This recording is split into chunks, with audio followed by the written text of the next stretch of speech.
welcome back to episode 108 of Talkoffamepod with your host, Kyliemontigney. And I'm so excited to have founder of Hint, host of the Kara Goldin Show, and author of Undaunted, Kara Goldin. Thanks so much for calling, Kara. Thank you for having me on. And so in 2005, you founded a water company called Hint. Like, how did you come up with the idea of creating Hint? So I had been drinking a ton of Diet Coke for a long time, and I was not really thinking that there was anything wrong with it because the word diet had fooled me into thinking that it was better for me than maybe it was. But when I was trying to get my kids off of all of the juice that they were drinking when they were little in the sippy cups, right? I Mm-hmm. felt like I could really see a dramatic change in kind of how they reacted, or when they went to the park, they'd be less likely to throw a temper tantrum if they weren't having so much sugar. And so I started throwing fruit and water initially for them. And then I started drinking it myself. And I found that it really helped me to drink water. And I never really drank a lot of water growing up because I substituted Diet Coke. And I Mm-hmm. didn't like the taste of plain water. I thought it was boring. So I started drinking my version of Hint that I had created in my kitchen. And that was really kind of the beginnings of it. And I thought if I could share this idea with lots of people, then maybe a lot of other people are like me, that they've been tricked by these words like diet. Maybe they don't like water. That's why they drink soda or these really sugary drinks. And fundamentally, I really believe that water is something that everybody should be drinking, and Mm-hmm. obviously clean water, but water that tastes better was really the goal and the mission of the company, and still is today. Like I was the same exact way, and I never spoke about this publicly before, but like when I was very young, I absolutely hated water. Absolutely hated it. Like, and my sister, like she does all these things with thyroid and make people's health pretty good and stuff like that. And she always say, like, Kylie, you need to drink water, like it's good for you. And I'm thinking to myself, like, no, like this is like I was so used to drinking like juice and all those things, like you said, that I Yeah, was like water is kind of boring because I thought I just didn't like plain water. I always wanted something like that kind of had flavor to it, not just kind of plain water. Until up exactly. until I got sick back in 2020, I got really sick, and it was because of my anxiety and because of the way I was eating. And so that's when I realized I was like, oh my God, like this is what causing me to be sick. Like I need to drink water. And ever since then, I'm like, oh, well, water is really the only thing I drink right now. Like people kind of don't realize that water is so important to you until like you kind of get sick. No, it's so true. So I 1000% agree. And so I do struggle with self-doubt as a female founder. You know, I think everyone does. And Mhm. when you're starting something, it takes a lot of courage to go and start something from scratch and something from nothing. I didn't realize when I was starting Hint that I was not only starting a new company and obviously launching a new product, but there was nobody else doing exactly what I was doing. And so Mhm. that's why I felt like I needed to launch this, right? So if you've Mhm. ever thought of an idea and you think, oh, I wish this was out here and or in the market, and it's not, that was me. And what I thought is if I can actually get this product out there, then, it'll not only help people, but it'll also really be terrific. I'll be the next vitamin water. I mean, Mhm. all of these ideas, the next Diet Coke, all these ideas going through my head. But then you think about how hard it is, and Mhm. uh, you are discouraged by people who say, well, what do you know about the beverage industry? You've never done anything in the beverage industry. Maybe there's people listening to you and following you who are, thinking, um, oh, well, I can't do it because I'm in high school, right? Mhm. I don't have the experience. I need this, I need this. We are so excellent as humans. And, I'm sure female entrepreneurs are part of this as well, at putting roadblocks in front of ourselves.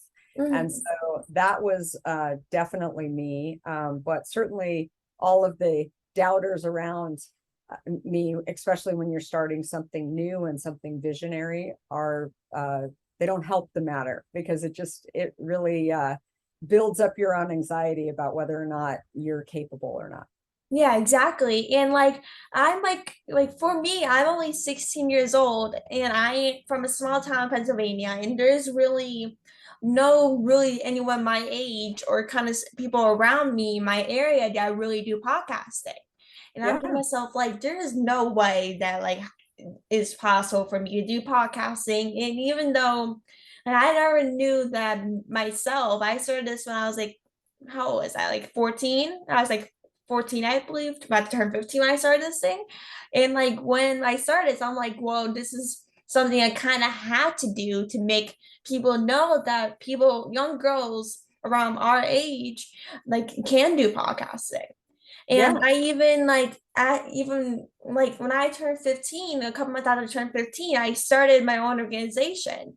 And I never anticipated on how hard it was until I started my own organization as a female founder. And like you said, like it's honestly kind of so hard in doing it until you at least try and you're like, oh my God, this is the hardest thing. Even though you love it and you seriously love doing what you do and stuff, but it's like at the end of the day, it's hard. At the end of yeah. it, like and on the other side of it, like you're gonna if you really love what you're doing, then that's really the most important thing. No, totally. And you have to be passionate about what you're doing. And especially when you're starting something from scratch and you have a learning curve ahead of you, and you've got to, you know, do a lot of it in the beginning, because there's just you. No Mhm. matter what business you're starting, whether it's a podcast or a beverage company or what have you, it's stressful. Mhm. And I think that you have to love what you're doing. You have to really be excited about the idea and passionate about it, or else nobody would be sane enough to become an entrepreneur and really start something new. Yeah, and like most people kind of um do these type of things for money and they just don't love what they're doing. And that is really not the best type of thing to do. Like even yes, you can get money for things you do at a certain point, but at the end of the day, the most important thing is you really have to do what you love. If you don't love it, then what are you doing? Yeah, no, I couldn't agree more. And since like the pandemic, like how has like founding a business changed in your perspective? So many things have changed. It's interesting. Hint grew enormously during the pandemic, unlike other industries that were really hurt by the pandemic. Everybody really needed water, and they were focusing on health. And there was a massive shortage of beverages, primarily ones in cans, because cans are typically produced in China. Mm-hmm. That's a whole other story. There's different regulations in China Mm-hmm. around air quality and things that are really not so known in kind of the packaging industry, at least in the American packaging industry. So anyway, the net of it is that we ended up expanding significantly through the pandemic. But and we're also we were some of us were working from home, but most of us were actually out trying to stock store shelves and make sure that things were in stock. So while many people, and I should say like many friends of many of our employees were at home, sheltering in place during that period of time, and our employees were actually out at the shelves inside stores early in the day, and making sure that people were actually getting access to products that they could. So it was definitely a unique time. We had a big chunk of our business was always direct to consumer, which was a little forward thinking for the industry overall. So luckily we were able to really expand that business. We were already on Amazon and had our own website going. So it was good. But it's sort of careful what you wish for, because as an entrepreneur, I had the same worries about getting sick and having my kids home because their universities were closed for a period of time, or their high school was closed. And so while I wasn't sitting there having to teach them, I was dealing with homeschool and setting up my office so that I'd be able to, have enough streaming going on for four people at once. So it was, different stresses, but we got through it, and hopefully we all learned a lot from it. Like, what was like the struggle like for you to actually like be able to run a business and then homeschool your kids? Well, I'm kind of Well, I mean, my kids aren't little like you. I mean, your mom and dad aren't like sitting over, like, I felt sorry, especially for members of our team who had, little kids, right? Where you're curious. having to teach them and or make sure they stay online, make sure that they sit in front of a screen, whatever that is. I mean, my kids are pretty disciplined, and they were definitely signing on. But look, access was massive, so we had to figure out how we were able to stream. And really, luckily, we live in an area that has huge abilities to run the wireless, but running them all at the same time and doing streaming like what we're doing, it just takes a lot. And so in the beginnings, everything was freezing for everybody. And when that happens and you get kicked off, nobody's that happy. You hear screams from the other room, and of anger. You've been Yeah. there, right? Yeah, I've And been there a million times. Yeah. yeah, so figuring out, is there technology that actually helps to be able to allow you to do that? And it ends up that there is. So Mhm. we ended up purchasing some of that so that everybody could be happy. And it's funny, I think that the pandemic was really challenging for a lot of businesses, a lot of individuals, for sure. But I also think that so many people at the beginning of the pandemic didn't know how to get on Zoom, right? Didn't know how Yeah. to stream. I mean, today, uh, if you're I mean, everyone knows how to get on at some, like, so, I mean, there's no question about it, and Mhm. everybody knows how to function without.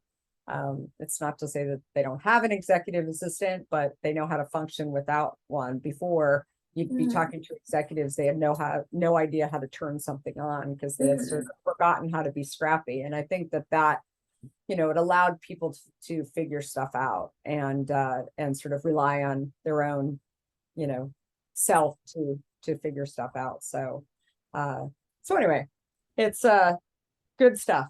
And I seriously remember like it's like because like most people like are have like early in the pandemic really didn't know how to use Zoom or any kind of social media things to really go on and do meetings online.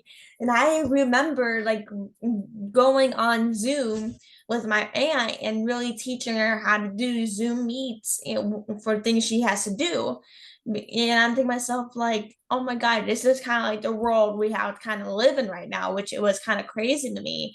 And for me personally, I did online school at that time. So it really didn't change for me exclusively, but most people like it did change.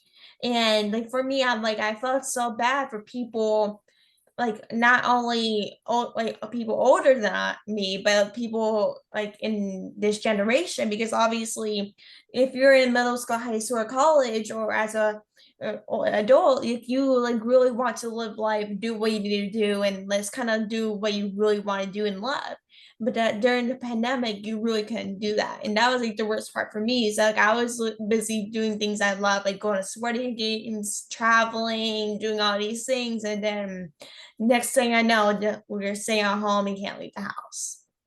Yeah, I mean, I think there's pluses though too, where Mhm. maybe you used to think that you're living in a small town in Pennsylvania, and that after school you would only have access to be able to work at the companies that are based, and that was sort of your reason for leaving, right? That Mhm. leaving your town. Today, there's many jobs that are remote. Mhm. And having said that, I think that there are many people who have been kind of forced to do online school as you have, and certainly Mhm. my kids have strong opinions about this. They don't necessarily want to go into an office 5 days a week, but they want the flexibility to be able to, you know, work from the road as long as they have access to good wireless and be able to, you know, do their job. But they also want FaceTime to be able to learn from people. And I think that that's something that is people don't necessarily want to work from a screen all the time. And I think Yeah. even if they've been working um, in an office and they've sort of enjoyed their productivity for the last few years, I think it's a really key piece of what happened to people and sort of their thought process during the pandemic, depending on their um, depending on, you know, their generation. And so like you recently came out with a book called Undaunted. Like what made you decide to write the book? So I wrote the book actually as a journal. And you know, I was journaling along the way of building Hint, and finally I just decided, kind of like with the water, when I launched Hint Water, it was, I really felt like if I could get the stories out there of building Hint to other people, that they would be able to see that entrepreneurship isn't always easy, Mm-hmm. um, that you can actually accomplish a lot if you get back up again and don't stay complacent. Keep trying. That you're going to have hard days, you're going to have great days, but you have to take it all in perspective. And I think that that is something that is really, really key, that I wanted people to read. I had no idea that the response to it would be what it has been. Mm-hmm. It's actually, it's funny. My my one of my kids was in a classroom, and it was being used as a classroom book. They didn't even know that my son was in the class. So anyway, it's been fun to sort of think about how that you know, the impact that it's had. And it's pretty interesting that there's starting to be more and more books, like entrepreneurial books and female entrepreneurial books, but it's Mm-hmm. definitely something that um you know, when it launched 2 years ago, it was few and far between. Mm-hmm. And like after releasing the book, you became a WSJ and Amazon bestseller. Like you said, like did you like think like this book will have as much success as it has now? No, and I think that that's true too, that, you know, maybe for a minute you think, I'm going to launch it and it's going to be an overnight success, but it's very Mm-hmm. rare that things are, you know, the most successful Mm-hmm. things in life. They take hard work, and they're not overnight successes. Maybe you don't know how old they are or how many failures they had along the way or whatever it is. But certainly I didn't think that with the book. But I was super happy about the response from it. And I think that, you know, it really, if nothing else, it should teach people that I never thought I was going to be an entrepreneur. Um, I'm an accidental entrepreneur. I'm an accidental author too, because I never really thought about, there's people who think, oh, one day I'm going to be an author, a published author, you know, Wall Street Journal or New York Times bestselling author. That wasn't me. But am I happy that I did get the book out there? Absolutely. Mm-hmm. And so you have created the Kara Golden show. Like what was like your mission in starting like the show? To share the stories of other entrepreneurs, that people who are doing really interesting things. I've always believed that the stories Mm-hmm. are so critical to how products or services actually get built. So I think that I saw it firsthand with my own brand, but I've known a lot of these founders who I do interview. I don't know as many of them now because my show is 3 days a week. Mm-hmm. But I've always just personally been inspired, not just by the backstory, but also the lessons and how they, you know, get back up after they've fallen down, and what are some of the things that they've learned. And there's a Zen factor to so many of these interviews that I do that I really, really enjoy. And I learn along the way. I sort of, feel like every day I'm talking to people, I'm learning something. Mm-hmm.